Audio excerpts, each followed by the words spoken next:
आज स्थानीय सरस्वती शिशु मंदिर परिसर में स्वामी विवेकानंद जयंती पालित हो जाइछि।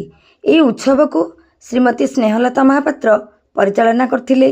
परिचालना समितिर संपादक श्रीजुक्त सुशांत कुमार बेहेरा प्रदीप प्रज्वलन करी कार्यक्रम को शुभारंभ करथिले। श्रीमती निवेदिता पंडा अतिथि परिचय प्रदान करथिले।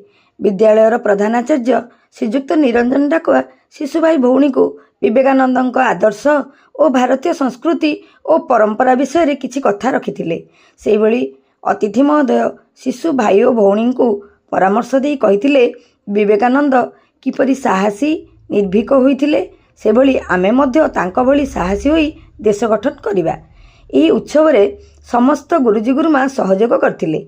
शिशु भाई भौणी जोग देई विवेकानंद विषय रे वक्तृता प्रदान करथिले।